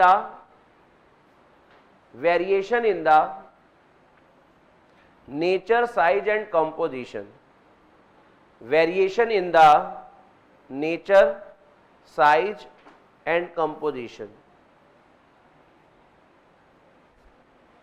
कंपोजिशन की ब्रैकेट में लिख देना कैपिटल, क्योंकि हर बिजनेस हर क्लाइंट का काम अलग है, हर क्लाइंट का साइज अलग है। कोई स्मॉल साइज ऑर्गेनाइजेशन है, कोई माइक्रो एंटरप्राइजेस है, कोई मीडियम साइज ऑर्गेनाइजेशन है। पॉइंट समझ आ रहा है आपको?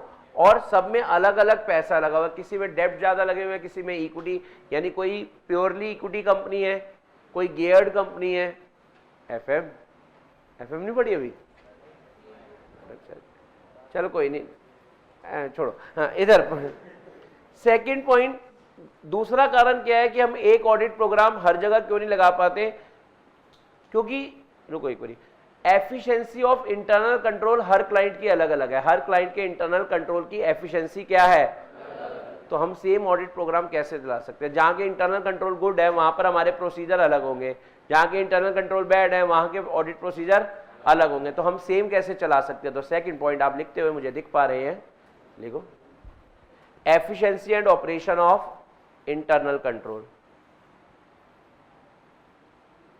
efficiency and operation of internal control.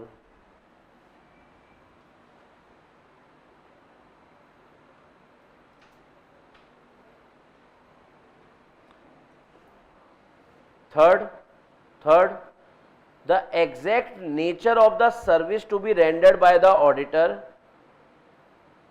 The exact nature of service to be rendered by auditor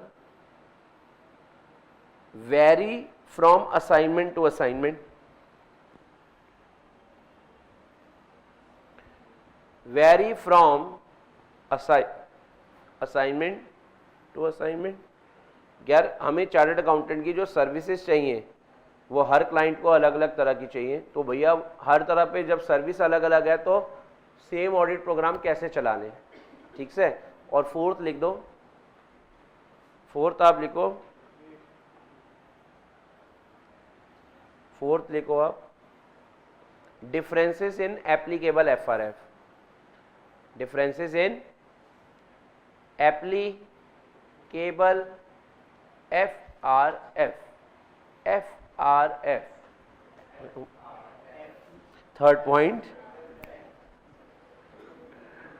सबके एप्लीकेबल एफआरएफ अलग है। बताओ, जो बैंकिंग कंपनी है उस पे बैंकिंग रेगुलेशन एक्ट भी लगता है, कंपनीज एक्ट भी लगता है, पार्टनरशिप फर्म में कंपनीज एक्ट नहीं लगता, पार्टनरशिप एक्ट लगता है, तो सबके एप्लीकेबल एफआरएफ अलग है, तो सबके अकाउंट्स बनाने का तरीका अलग है। फिर 8 ऑडिट प्रोग्राम सभी क्लाइंट पर कैसे लगाएं।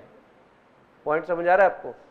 थर्ड पॉइंट आप लिखते हुए दिख रहे हैं, assistant to keep an open mind, assistant to keep an कौन सा माइंड,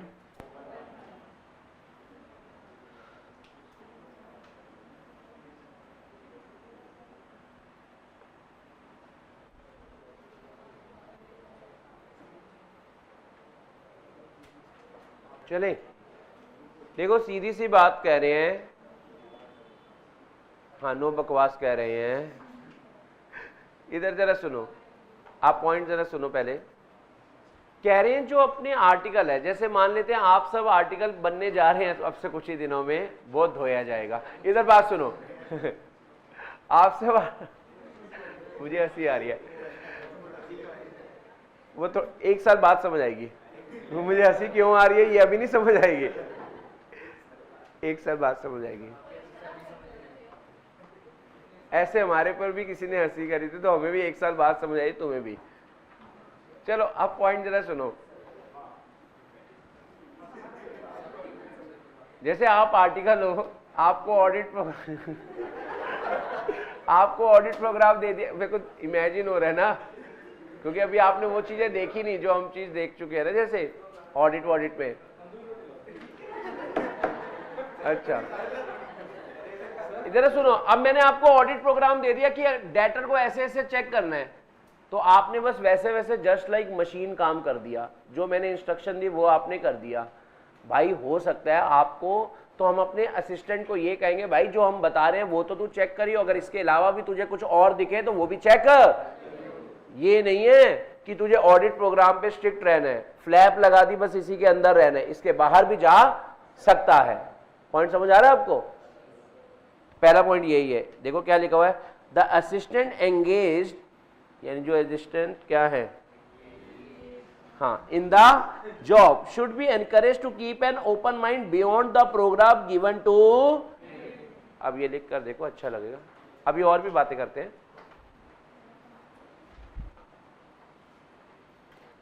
मतलब तुम बियॉन्ड द ऑडिट प्रोग्राम जाकर भी, बियॉन्ड द ऑडिट प्रोग्राम जाकर भी काम करो, सिर्फ ऑडिट प्रोग्राम तक ही सीमित मत रहो, सिर्फ ऑडिट प्रोग्राम तक ही सीमित मत रहो, तुम इसके बाहर जाकर भी काम कर सकते हो।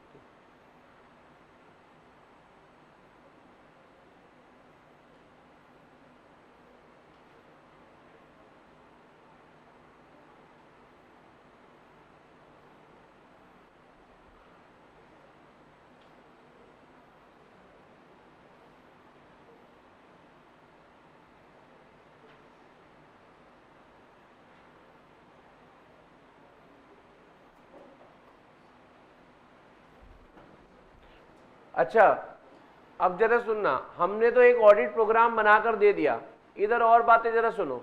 हमने तो एक ऑडिट प्रोग्राम बनाकर, ठीक है, तो तुमने आपने क्या करा, ये ऑडिट प्रोग्राम है, तुम इससे बाहर जाकर भी कोई चीज कर सकते हो। लेकिन एक और बात बताऊं, तुम जब ऑडिट कर रहे हो और असिस्टेंट तुम्हें लगता है अरे यार ये तो रेलेवेंट नहीं है, तो उसको आप माइनस भी तो लिखो similarly if any work originally provided for proofs beyond the doubt to be unnecessary और इररेलेवेंट तो इट मे बी ड्रॉप। वो तो सिचुएशन के हिसाब से हम अपना ऑडिट प्रोग्राम में चेंजेस कर सकते हैं ना बेटा। आपको लग रहा है यार ये चीज जरूरी नहीं है, तो आप सिचुएशन के हिसाब से चेंज कर लो।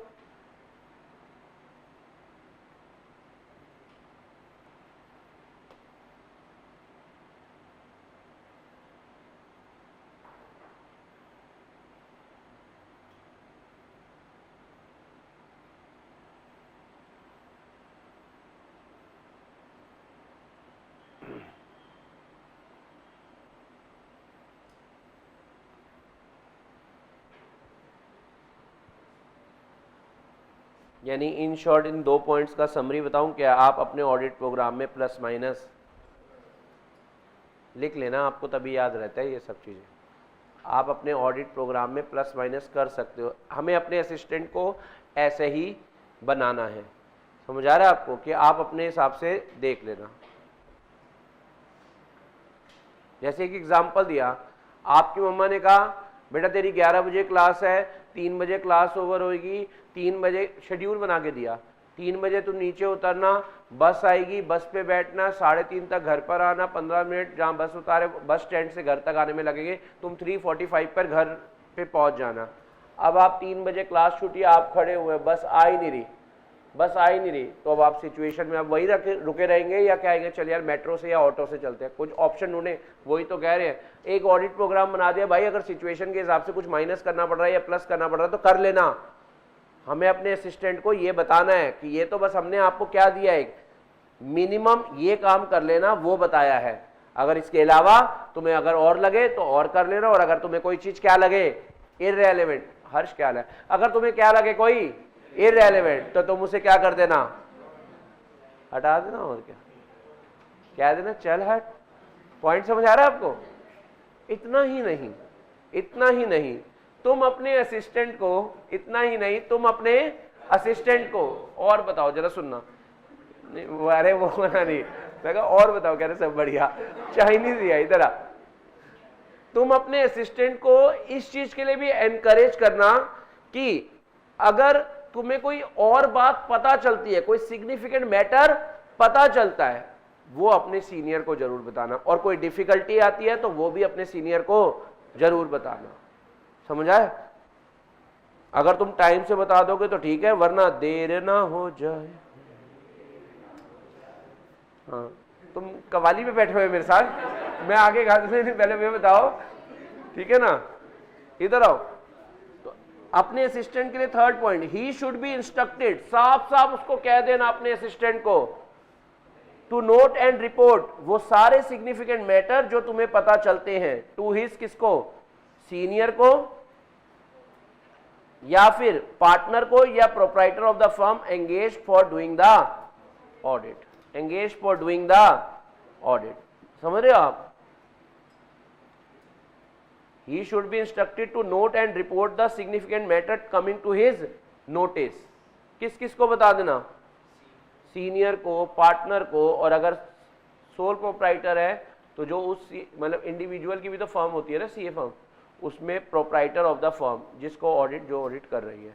क्या आपको 3 पॉइंट समझ आने स्टार्ट हुए हैं या नहीं हुए? 3 पॉइंट कौन कौन से? पहला मीनिंग पढ़ा आपने ऑडिट प्रोग्राम का, पहला आपने ऑडिट प्रोग्राम का क्या पढ़ा, मीनिंग। आंट दो, पहला आपने ऑडिट प्रोग्राम का क्या पढ़ा, वेरी गुड, मजा ही नहीं आया, दोबारा। आपने ऑडिट प्रोग्राम का क्या पढ़ा, ऑडिट प्रोग्राम क्या होता है, series of verification procedure, series of to be applied, to be on the financial statement and accounts. समझ आ रहा है? So that auditor can obtain sign और एक्सप्रेस हिज ओपिनियन। समझ आ रहा है? और सिर्फ इसमें सिर्फ यही नहीं होता कि आपको बता दिया क्या क्या करना है और ये कैसे करना है, उसकी इंस्ट्रक्शन भी दी होती है। फिर आपने सेकंड पॉइंट मेरे साथ पढ़ा, एक ऑडिट प्रोग्राम हर जगह एप्लीकेबल नहीं होगा, क्योंकि चार बातें क्यों? क्योंकि डिफरेंस इन किस चीज में है, nature, size and composition of businesses. दूसरा इंटरनल कंट्रोल की ऑपरेशन और एफिशिएंसी, है ना। दूसरा क्या था, डिफरेंस इन ऑपरेशन। और तीसरा nature of service required by client. और फोर्थ क्या, एप्लीकेबल एफआर है। फिर आपने मेरे साथ थर्ड पॉइंट पढ़ा कि अपने असिस्टेंट को हम ये नहीं कह देंगे कि तुझे ऑडिट प्रोग्राम के अंदर ही रहना है, तू इसके बाहर जा सकता है। समझ आ रहा है, मतलब तू टॉप कर इधर जा सकता है और तू टॉप कर वापस आ सकता है। नहीं, रिमोट रख लो ना मेरे लिए, मैं एक रॉबर्ट हूं। वापस आओ इधर एक बारी और। आप अरे रुको ना, आप अपने ऑडिट प्रोग्राम से बाहर भी जा सकते हैं। और ऑडिट प्रोग्राम में अगर कोई चीज क्या लगती है, हर्ष क्या है, इररेलेवेंट, तो आप उसे ड्रॉप भी कर सकते हो। इतना ही नहीं, आप अपने असिस्टेंट को कहना, अगर तेरी नजर के सामने कोई सिग्निफिकेंट मैटर आ जाता है तो तू हमें वो बात बताता है। और ये कौन कह रहे हैं, सीनियर पार्टनर या फिर पार्टनर या फिर प्रोप्राइटर। ये नोट कर लिया आप सभी ने? नहीं करो फिर, ही शुड बी। ये नहीं करा अभी तक ये वाला पॉइंट नोट? कई तो चाइनीज बैठे हैं ना बेटा। लाइफ बॉय है जहां तंदुरुस्ती है वहां।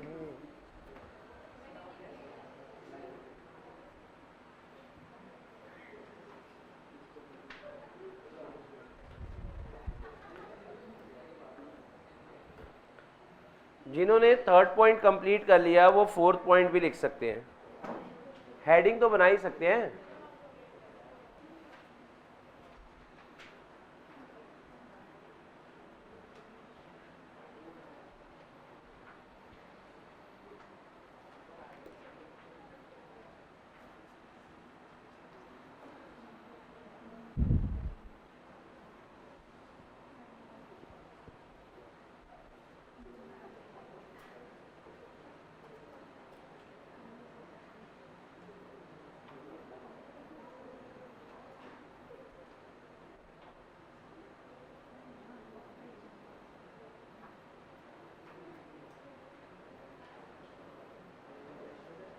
हेलो हेलो हेलो हेलो, चले करें कुछ बातें आपके साथ। अब सुनना बेटा, बातें सुनना, आपको 100% बात समझ आ जाएगी। देखो, आपने एक बारी ऑडिट प्रोग्राम बना लिया, ऑडिट की स्टार्टिंग में ऑडिट प्रोग्राम बना लिया, ठीक है। तो एक बारी ऑडिट प्रोग्राम बनाने के बाद during the course of audit क्या आपको वो ऑडिट प्रोग्राम का रिव्यू करना चाहिए या नहीं करना चाहिए? तो जवाब आया भैया बिल्कुल करना चाहिए। भैया बिल्कुल करना चाहिए। अब सवाल उठता है क्यों करना चाहिए? क्योंकि इसके दो कारण हैं। इसके दो कारण हैं, एक तो ऑडिट में इफेक्टिवनेस बनी रहेगी, एक तो ऑडिट में इफेक्टिवनेस बनी रहेगी। आवाज में दम नहीं, एक तो ऑडिट में इफेक्टिवनेस बनी रहेगी और दूसरा ऑडिट प्रोग्राम ऑब्सोलीट नहीं होगा। ऑडिट प्रोग्राम ऑब्सोलीट नहीं होगा, मतलब आउटडेटेड नहीं होगा। और आउटडेटेड होने की वजह से ऑडिटर के ऊपर चार्ज ऑफ नेग्लिजेंस लग सकता है कि तूने लापरवाही से काम करा और अल्टीमेटली उसे कुछ लीगल एक्शन का सामना करना पड़ सकता है। पॉइंट समझ आ रहा है आपको? खत्म। पॉइंट नंबर 4 लिखो, periodic review of audit program. जिन्होंने अभी तक हेडिंग नहीं बनाई, पॉइंट नंबर 4। ऑडिट प्रोग्राम के अंदर हमने मीनिंग बना लिया और ये सब पॉइंट वाइज कर रहे हैं ना हम सब। तो और ये सारे पॉइंट अपने आप में 2, 3, 4 मार्क्स से क्वेश्चन बन सकते हैं। सारे पॉइंट अपने आप में 2, 3, 4 मार्क्स से क्वेश्चन बन सकते हैं, ठीक है ना। तो लिखना जरा,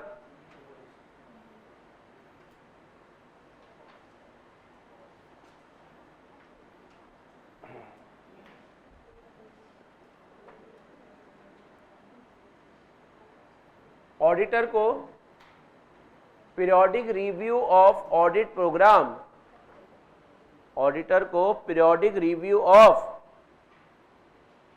ऑडिट प्रोग्राम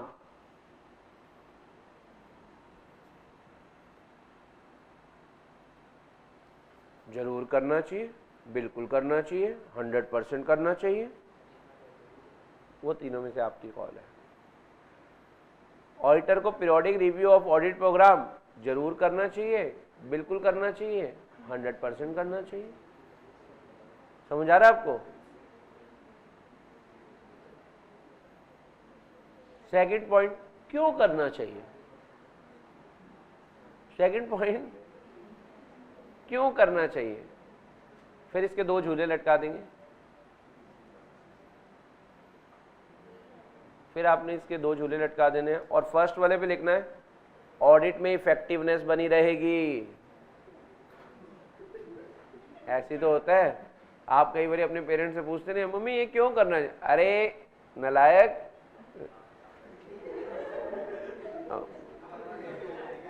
ऑडिट में इफेक्टिवनेस बनी रहेगी। और दूसरी वाली गली में, और गली गली गली में, अब मैं तेरी गली में, देखो नहीं तो audit program obsolete audit program में कन्वर्ट हो जाएगा, नहीं तो audit program obsolete audit program में कन्वर्ट हो जाएगा,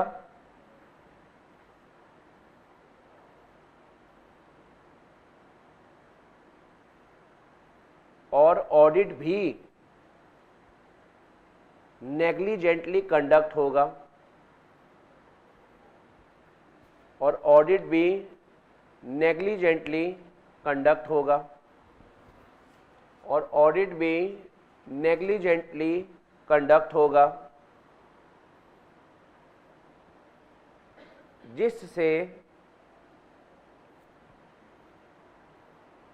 जिससे ऑडिटर में फेस लीगल कॉन्सिक्वेंसेस, ऑडिटर में फेस लीगल कॉन्सिक्वेंसेस।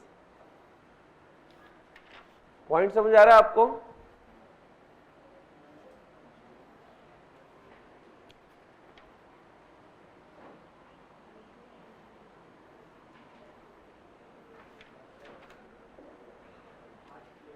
नहीं, गुस्सा बिल्कुल नहीं करते बेटा, गुस्सा बिल्कुल भी।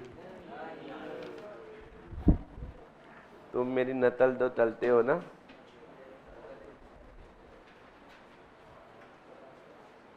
पहला पॉइंट अब ये लिखना, ये वेरी इंपॉर्टेंट है, constructing an audit program, very important. आप ये मानकर चलो अगर 4 बार इस पर क्वेश्चन आएगा ना इस टॉपिक पे ऑडिट प्रोग्राम पे, तो 3 बार यही आएगा।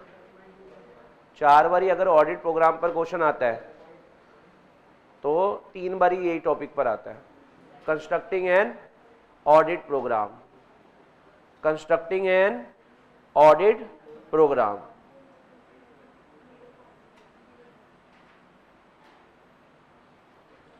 मैं आपसे इसका निमोनिक पहले डिस्कस कर लेता हूं, मैं आपसे इसका निमोनिक पहले डिस्कस कर लेता हूं, आपको समझ आ जाएगा। जब बंदा सैड होता है, और अगर कोई सीए सैड होगा तो वो सैड होगी भी हो सकती है, हाँ यहाँ पर वही है, सैड CAPI। समझ आ रहा है आपको? सैड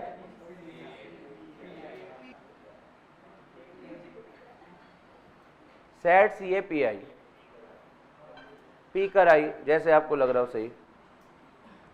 बंदा ऐसे वक्त पे वो रामदेव का फॉलोअर हो जाता है, बस 2 घूंट की ये रामदेव को भी क्रॉस कर गया बेटे। इस पे ना वो आंवला जूस रोड़ो डाल दो इस पे, ठीक है ना। सैड CAPI या सैड CAP कर आई, जैसे आपको लगे गलत लिख लो, लिख रहे हो एस से लिखना, एस से लिखो। देखो ऑडिट प्रोग्राम, आप टॉपिक जरा समझना, पहले टॉपिक जरा समझना। निमोनिक तो आपको याद हो ही गया, भूलेगा भी नहीं, और इससे सारे पॉइंट्स भी याद हो जाएंगे, भूलेंगे भी नहीं। पर अभी जब मेरी बात है वो जरा सुनने वाली है यहाँ पर जरूरी। ये टॉपिक है क्या? ऑडिट प्रोग्राम बनाते वक्त, ऑडिट प्रोग्राम बनाते वक्त, ऑडिट प्रोग्राम ऑडिटर किन किन बातों का ध्यान दे। यानी बेसिकली ऑडिटर को कह रहे हैं, ऑडिटर कृपया ध्यान दे, सेट सीए स्पीकर आई। पॉइंट समझ आ रहा है? ऑडिट प्रोग्राम बनाते वक्त आपको ये सब बातों का ध्यान रखना है। तो एस से लिखना पहले,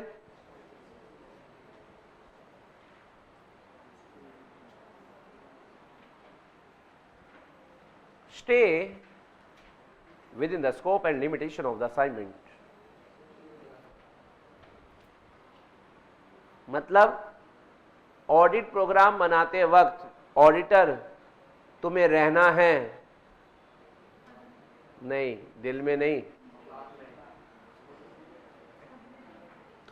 रुको मेरा पॉइंट जरा सुनो, अभी आपको पता चल जाएगा। ऑडिटर ऑडिट प्रोग्राम बनाते वक्त तुम्हें ऑडिट का स्कोप पता है ना, याद है ना, ऑडिट में क्या इंक्लूड होता है और क्या इंक्लूड नहीं होता, याद आया फर्स्ट चैप्टर, तुम्हें उसका ध्यान रखना है। और ऑडिट में कुछ बुराइयां होती हैं, बताओ क्या बुराई होती हैं? कि ऑडिटर अपने ऑडिट रिस्क को जीरो और क्या ऑब्टेन नहीं करेगा, समझ आ रहा है? और उसके कितने कारण थे? क्लास में सबसे पतला बच्चा, इसको कौन नहीं चुबाए? पागल है भाई, कैसी सी बातें कर रहे हो? तो पहला पॉइंट लिखो एस से, stay with in the scope and limitation of the assignment. Assignment मतलब यहां पर हमें कौन सा काम मिल रहा है? ऑडिट वाला। तो लिख लो जरा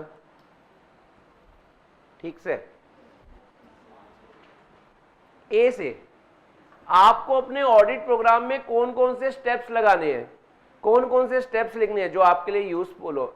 इररेलेवेंट स्टेप्स वगैरह नहीं लिखने, इस बात का आपको ध्यान रखना है। Apply only those steps and procedure which are useful in accomplishing the verification purpose in specific situation. ऐसा नहीं है कि कोई भी स्टेप्स लिखते जाओगे, सीरीज ऑफ स्टेप्स लिखे थे ना, सीरीज ऑफ वेरिफिकेशन प्रोसीजर, तो उसमें सिर्फ कौन से वाले लिखना? विच आर यूजफुल, यानी यूजफुल स्टेप्स लिखना।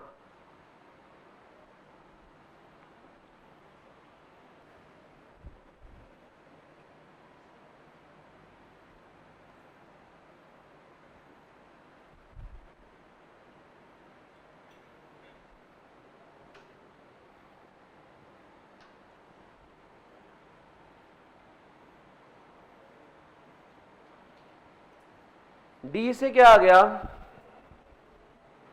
डी से क्या आ गया? देखो मैं आपको बताता हूं, सबूत इकट्ठा करने के बहुत सारे मेथड हैं, सबूत इकट्ठा करने के, तो देयरफॉर आपको सबूत कई तरीके से मिल सकते हैं। आप ऑडिटर एज एन ऑडिटर कई तरीके से सबूत इकट्ठा कर सकते हो। तो यहां पर वही बात कर रहे हैं, ऑडिटर देखो, ऑडिटर जब ऑडिट प्रोग्राम बना रहा है तो उसको ये पता होना चाहिए कि यार देखो कौन से सबूत रीजनेबली अवेलेबल हो जाएंगे और उनमें से भी बेस्ट एविडेंस कौन सा होगा जो ऑडिटर को बेस्ट कंफर्ट में डाल दे कि यार मैं अब कंक्लूजन दे पाता हूं, मैं अपना ओपिनियन दे पाता हूं। यानी सबूत इकट्ठा करने के बहुत सारे तरीके होते हैं, एक बार बोलना पड़ेगा, सबूत इकट्ठा करने के बहुत सारे तरीके होते हैं, पर उनमें से कौन सा बेस्ट तरीका रहेगा वो भी आपको पता, मैं लिखवा दूंगा, वो हिंदी में भी लिखवा दूंगा। उनमें से कौन सा बेस्ट तरीका रहेगा जिससे ऑडिटर की सेटिस्फेक्शन कंफर्ट लेवल बन जाए, वो भी ऑडिटर को ध्यान में रखना है। क्या डिसाइड करते वक्त? ऑडिट प्रोग्राम बनाते वक्त, ऑडिट प्रोग्राम बनाते वक्त। तो पहले आप इंग्लिश वाला लिख लिया आपने, डी से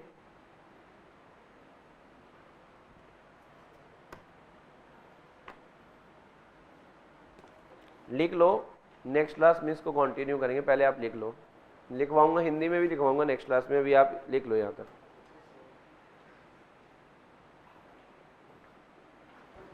ओके जी।